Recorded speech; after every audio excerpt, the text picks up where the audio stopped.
98.3 FM is the handle on Facebook and YouTube if you want to join us live there. Hello, good morning, Side Forward. Good morning, Lady Mo. How are you doing? I'm doing very well. Good morning. How are you doing, sir? Perfect. I'm good. The intimidation every morning. Don't worry. It's okay. It's okay. What can I'm do? perfect, Okay. okay. Let everybody be perfect. They are only 2 quarters. I choose to be perfect. How is the spirit go? Just try and be good. Well, right. I think we're getting a pause with the rains, and the weather is still kind of, at least here in Lagos, though some parts, especially in the north, NEMA is still giving flood alert and flood warning. Yes, so especially specifically Adamawa State. That it will surpass warning threshold to 6.0 meters. So it's just a sort of reminder that we should not sit and just sit back and not, or go back to the things that we used to do. All right. For people who live in flood-prone areas, my mind tells me that the rains are still going to come. Well, we always have the August break, but most likely I think that just after August, as we enter the Ember month, the rains are going to return late into the year, and it's always the time when you have this water levels rising. Right. Yes.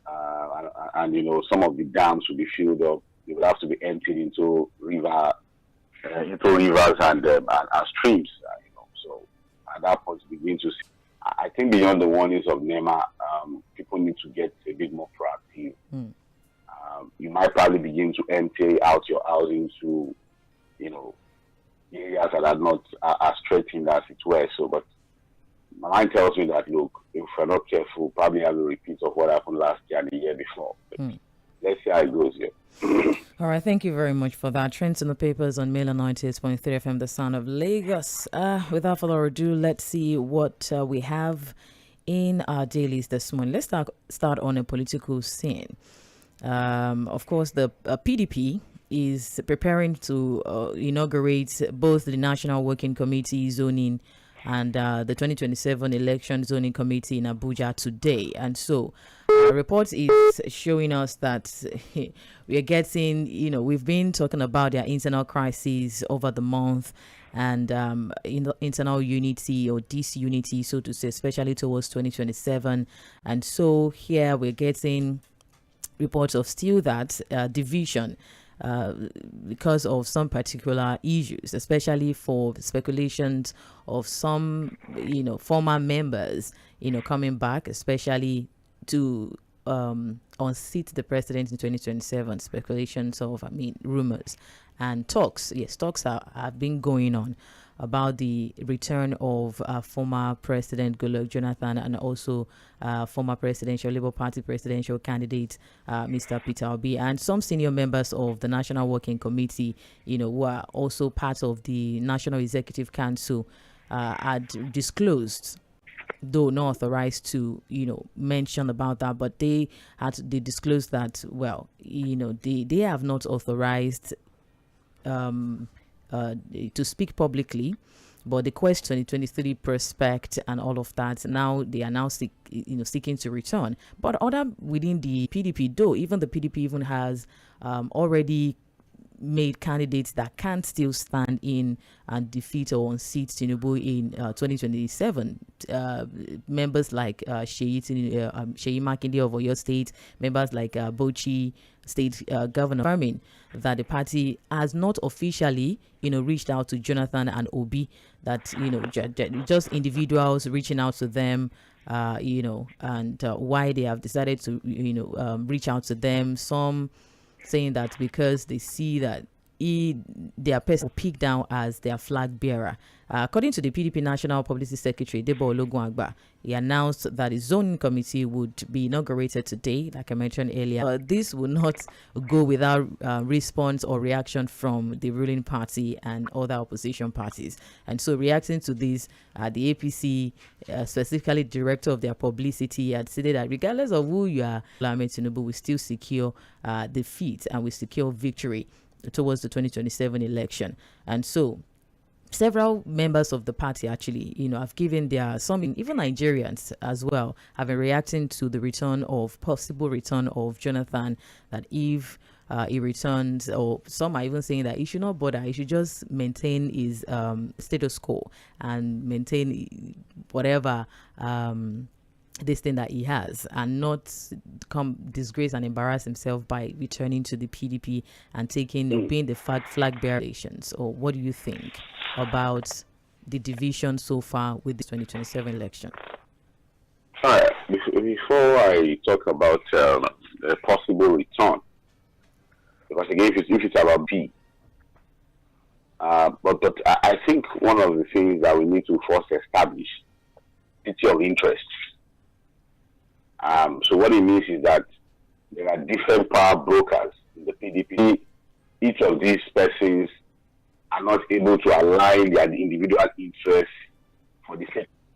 And I'll highlight it this way, I'll explain this way. Now, if you're going to talk about one of the power brokers today, one of the most influential members of the PDP today, you're going to have to bring in Governor Jᴏɪᴜ L쏘ᴅɪ for your state.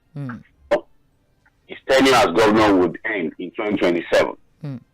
So, if I'm going to follow precedence, what our governors usually do when they are completing their second term, so you probably be looking at him speculated, that look, he wants to give, when it comes to politics, there's no smoke without fire. There's always been talk around Jᴏɪᴜ today as being interested to take the presidential ticket off the PDP. So that was one interest.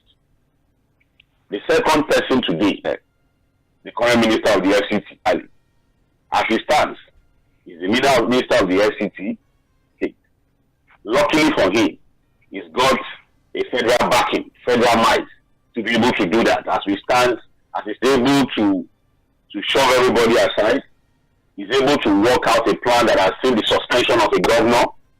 He's able to work out a plan that is now seeing an illegal sole administrator trying to conduct a local government election, appointing people in ministries and parastates, and being very deliberate. And I'm deliberate by also using the word illegal because it starts illegal. So he's been able to do that, to hijack the structure of state in Rivers State. He's a minister of the FCT. He's also very powerful. He's got a lot of resources. There's a political end to it. And he's a member of the PDP, quote unquote, but he has also committed to saying that, look, R27, my commitment is to the re-election of President Bola Ahmed Tinubu, who is of the APC. Another himself is being touted to be interested in picking the presidential ticket of the PDP. But in reality, he has been able to say that it will be a return of power to the north. And so because of that, in one of his comments, he has said that, look, the only person that he thinks is the best option for the PDP at this time would be Goodluck Jonathan, who has decided that he will run under the party if Bala Mohammed will support him. That's another interest. So if you look at these varying, align these interests, bring it together as one for the sake of the party.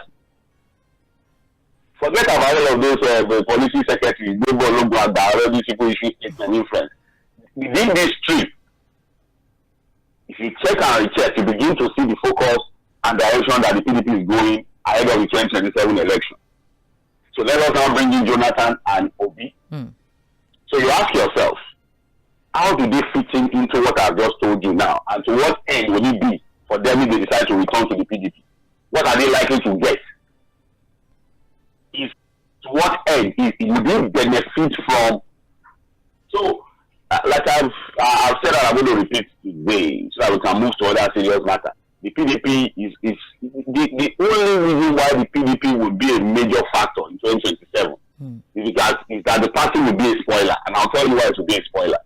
What they will do basically is to get a candidate out there who is probably going to divide votes of the opposition. It's a party that has support for the president in 2027.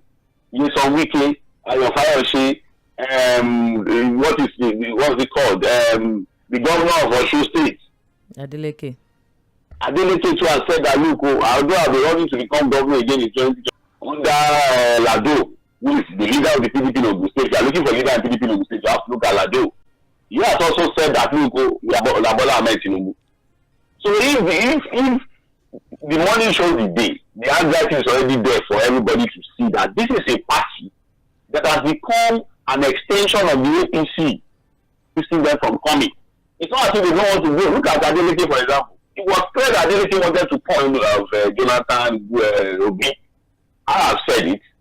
If I have the opportunity of sitting down with the former, has been able to earn for himself, he should just stay at that level. Don't bother to come into this murky water politics and then maybe dance whatever. That comes in mind to the PDP in my mind is coming to be a spoiler. Well, because I told you, the AP, look at even the zoning that they are talking about. They are saying they want to set a set up to zone not. In fact, their indecision on zoning in 2023 is the reason why the party is in complete crisis. I don't the best of luck, but it's not a party I take seriously again. Well, we'll see how well they'll get better at that come 2027, towards 2027. How well they'll get better at their political shenanigans, right? It's a party that for me does not exist. Run, really. If you know what it means to run a party, and if you look at the history of the PDP and what the PDP has become today, you understand why I think that, look, it's a party that has gone into they actually need for themselves in the party. A man is an architect of his own destiny. As well. The presidency had now fired back at Babaji's comments during the interview, or the statement that was credited to him during an of arrogance, ignoring political allies, and failing to address grievances that has dated back to that the president is unwilling to recognize the contributions of those who had supported his rise to power, this and that. And he also said that, holding public office, Solidarity, in a statement on Tuesday, had said that Lawal is only sick. He granted several provocative Monday, saying that the Houghton revealed a deeply troubled soul, slowly unraveling, and it's obvious that the entire performance was nothing more than a poorly scripted attempt to, bait President Bola Tinubu, and that this is the same man. So he said that Lawal had casually flings insults, according to Dari now. That says everything about his character, and bringing a fair weather friend, an opportunist, a cloud chaser. I didn't even expect you to read that much of that story, because there's really nothing in the story other than a back and forth between, and it was all nonsensical. There was nothing meaningful in all he said in that interview. He portrayed himself and who needs political oxygen for himself and himself alone. And that was why you saw that for half of everything he said in that interview on Channel TV, he made it a personal thing. It was a personal vendetta. He felt as political lords and power brokers of the North only to begin to use that as a base for political, positions and appointments. I'm talking about Abacha Lawal now. What are his records in the public service?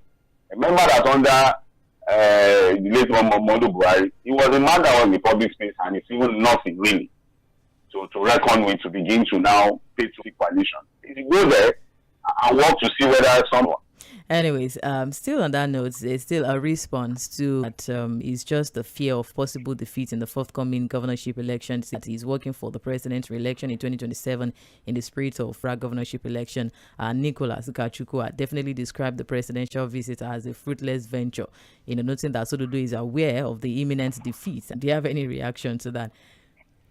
Let me tell you, and I don't know where this is coming from, but it's a fact, whether of the Labour Party, the PDP, or even APGA, as we have it with Charles Soludo, who are seeking re-election, are all in panic mode.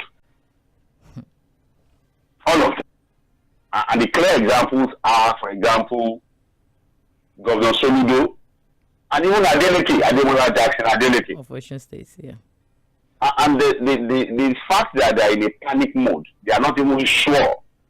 I don't know whether it is what has happened in Edo State or those states that have sent them to a political restructuring, or there's a political situation that they already have an intel about that, even though they are in the opposition, is to say, oh, President, okay, we are for you. Because what you see a Soludo doing, for example, is showing that, look, he has evident fear in his mind that, look, if he doesn't align himself with the interest of the president, he cannot win re-election. I'm in the Apple girl, or I'm committed to you, President Bola Ahmed Tinubu. Almost like saying the president, Emma, that's you, leave me and them.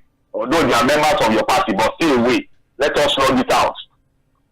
So the fear from his federal might and support to a candidate in the state, they will be defeated. Like we saw, for example, in Edo State. You know, people said that, look, at some point the president told them, the politicians of Edo State, do you want me to win Edo for you? Remember? Yes. You know that the president told that Shomale and Fᴜʟʟ when they were still, that you want me. And it happened. So maybe that thing is what these other governors are saying. I say, hey, if we don't go and prostrate and raise hands, Kaka also do for the president. If he decides to also say, I will take the state, he could well just do it. How he's able to do it, I don't know. It seems a bit untidy and tacky when it comes to conduct of elections and blah, blah, blah. That thing. The deal we are now having with the stance, the APC has a candidate who is also talking tough.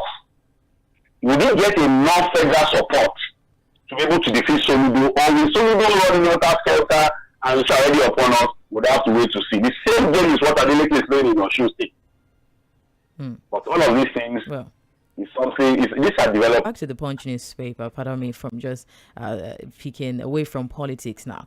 The ministries are now between 5 and 6. I mean, in whole capital project implementation into the fiscal year. So the possibility of a rollover is coming to light at during especially the stakeholders meeting, extended 2024 capital budget and even the 2025 capital budget under the bottom-up cash planning policy.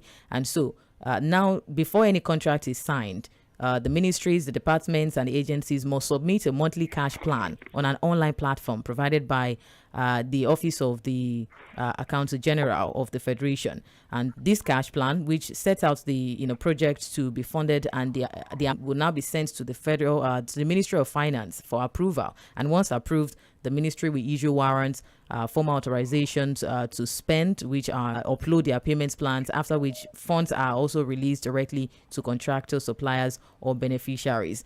However, since May, the portal 2025 expenditures and contracts, and so without cash plans, warrants cannot be issued, and without warrants, payments plans cannot be uploaded, and without payments plans, no fund will be released. And so a director general under an agency in the health sector, for example, had revealed that they have been the cash flow.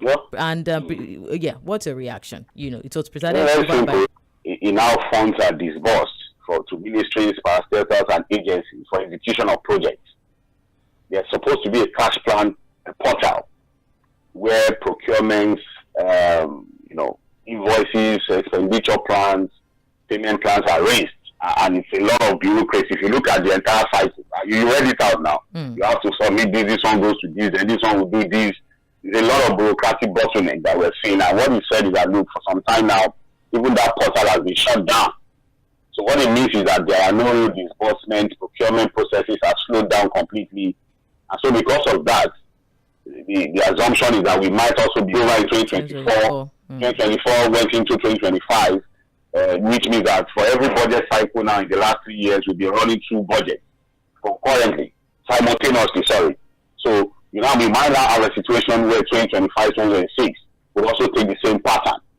So, that's a summary of that story. But the PCT in the sense that, look, when you have 2 budgets running simultaneously, you might be having a situation where what has been captured before, reappears again in another budget.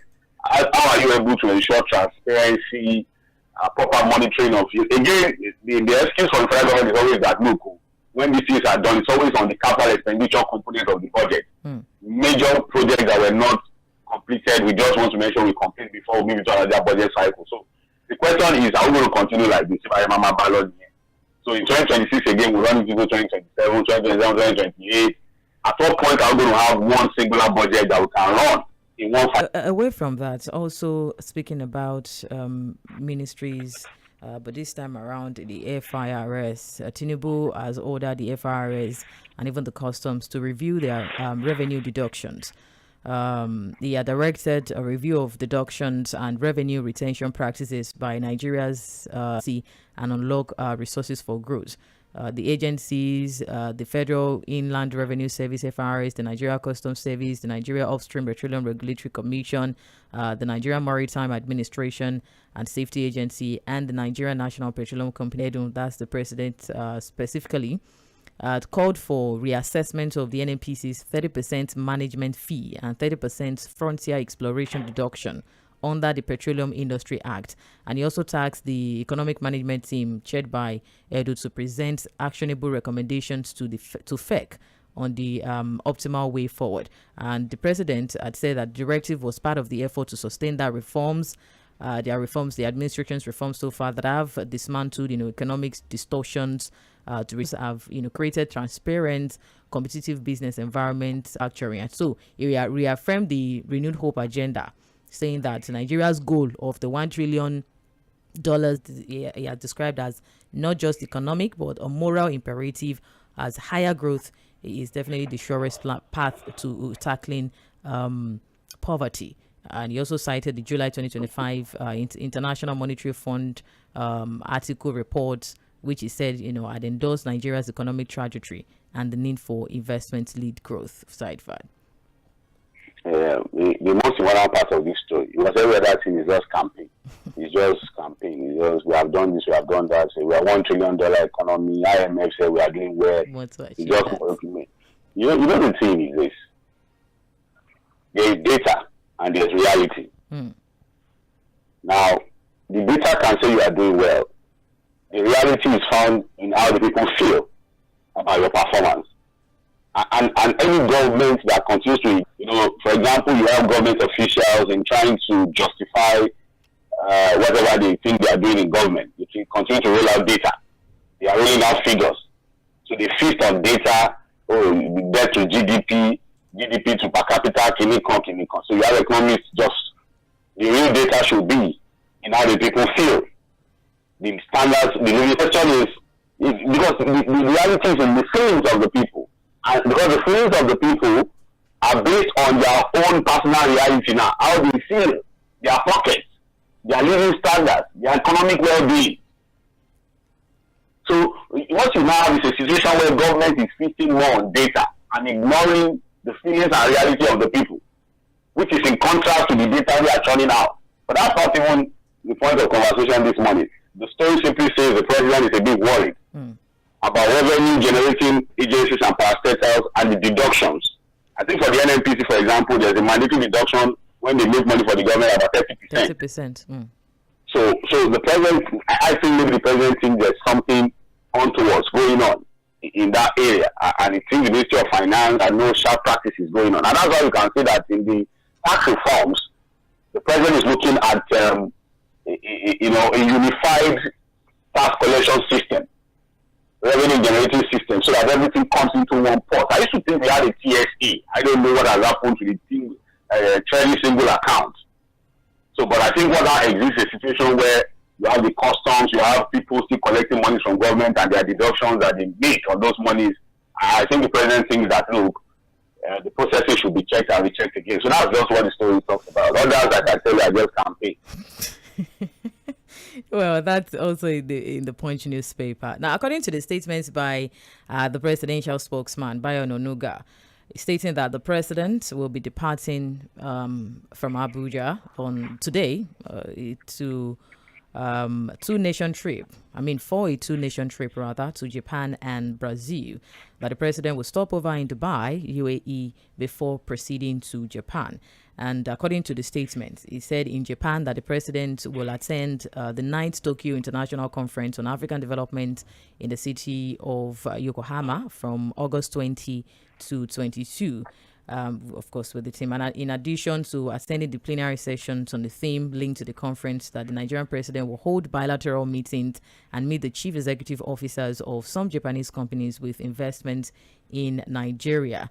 And we also leave at the end of the summit. The president will leave for Brasilia, the capital of the Federative Republic of Brazil, on a 2-day state visit from Sunday, that's August 24 to Monday, August 25, following the invitation by the Brazilian president Luiz. Investors side forward.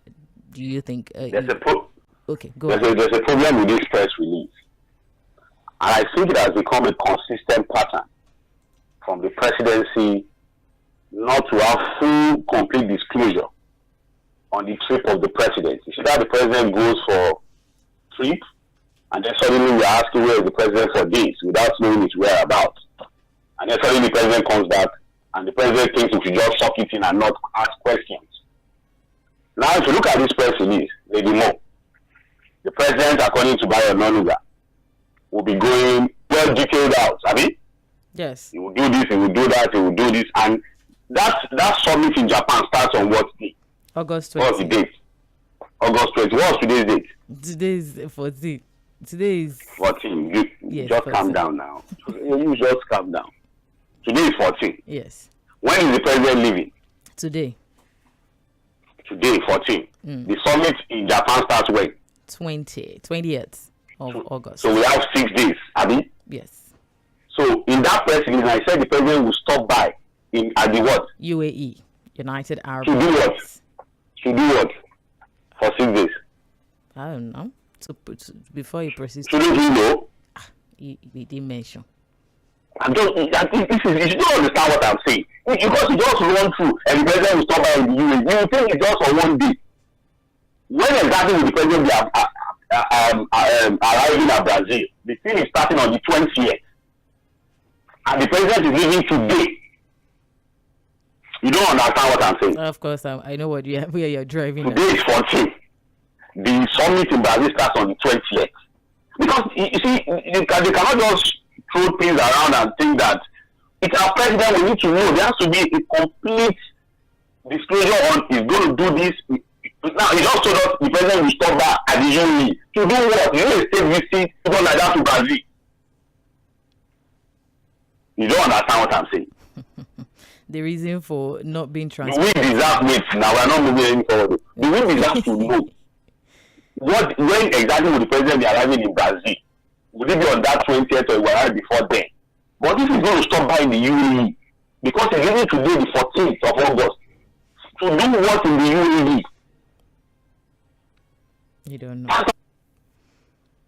You remember now, after the Central trip, I think we also went to Brazil. Now the president is going to Brazil again. After Japan. And that one is a state visit because he was invited by the president of Brazil. We have to be careful now, even with our relationship with Brazil. You know, Trump is everywhere. He's throwing tariffs around for people who deal with, you know. But that is not the bonus. Let us.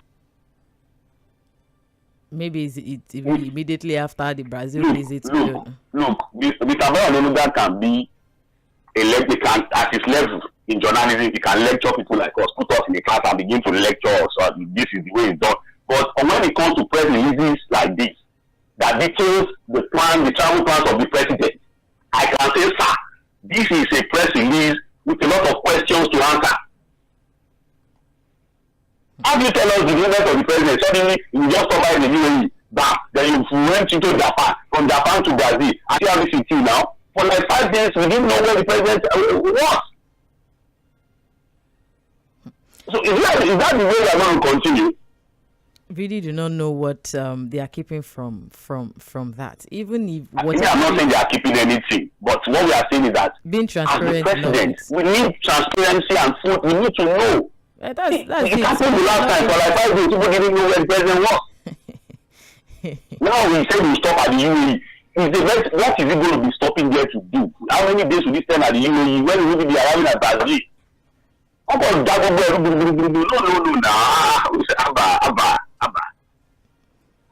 It's confidential, Syed Fad. It can't be confidential because he's the president. It's not a private. No, the president is a public servant. He's not going on this trip in a private capacity. That's a mistake. He's going on this trip on public funds as a public servant. It's a call for more information, definitely. Of more transparency and accountability. Yes, question of transparency. Away from that, you mentioned to Nigeria of munitions, precision bombs, precision rockets, and related equipment valued at an estimate of $346 million. And the Defense Security Corporation Agency had confirmed that it delivered the required certification to Congress on Wednesday. notifying lawmakers of the planned sale. And the state said that the proposed sale will support the foreign policy goals and national security objectives of the United States by improving the security of a strategic partner in sub-Saharan Africa. Around the world, America is the largest country with people making weapons, all manner of weapons. You know, there's a documentary on Al Jazeera. I don't know whether it's online, talking about the business of war. People don't understand that. Look, the more conflict you have in the world, the more money some companies make. Of course. and it's just a person who is building coffee and don't tackle it. If people don't die, the prayer is for people to patronize. Automatically, you are praying for. And what the documentary is saying is that some of these companies who manufacture this, they are the ones that sometimes, working with the deep state dark world to cause crisis in some of these countries. But at the end of the day, when you start to kill yourself, you come there to come and buy weapons from them. In fact, some of these companies also fund terrorism. So when you are being attacked by these deranged individuals who call themselves bandits and terrorists or insurgents, you have to defend yourself as a nation too. So where do you look to? You have to look at them to buy weapons. So It's a big business when it comes to arms sales. That's what I just wanted to point out. Right. Anyway, just quickly, because of our time, the only female council, Bejuleki Legislative Council, he said, reportedly died in the early hours of yesterday after a brief illness. Barely 2 weeks after taking the oath of office. That's sad. I think a by-election would have been done. To fill that vacant position. Because, councillors are like Lady Brad active. She's died and wish God rest her soul. Well, people have also, backlash have been coming in due to the response of, the pardon of Kwamwan, the issue, airport issue, moral authority to prosecute, unruly air passengers following his decision to pardon Fuji star Wasiu Ayinde, popularly as Kwamwan, over alleged misconduct at Nnamdi Azikiwe, saying that Steve and several reactions have also greeted the pardon so far, with which the lady was given, and also Kwamwan. So because we don't have a lot of time. Yes, time is just want to put that out. Femi Falana also said that, look, it's wrong, because what it now means is that we have lost the moral right to prosecute anyone that misbehave in our airports. Because again, before you make somebody an ambassador, because I see people who think people don't know what an ambassador means. Because ambassador is supposed to be someone of good behavior, someone who has shown good ambassador for you. Yes, as an ambassador for youth development. Because he is somebody who has done well to the point where it can become a role model, you understand, to the youth. So, if you decide to use K1 as an ambassador for aviation security because of his unruly behavior, because you decide to pardon security, that was the same mistake the NDLEA made, using Naira Marley as an ambassador for drugs and substance abuse. Half of he's an ambassador for NDLEA now when it comes to things like that, hoping that he will use his influence to discourage people from taking substances. Side for commercials. We'll be back for Mail and Focus. Thank you. Once again. God bless you. God bless you too. Oh, what did they happen now? No bonus for all my line. No panic, as MTN don't carry better gist come. Every 6 minutes you talk, MTN go dash you 3 extra minutes. Fiam.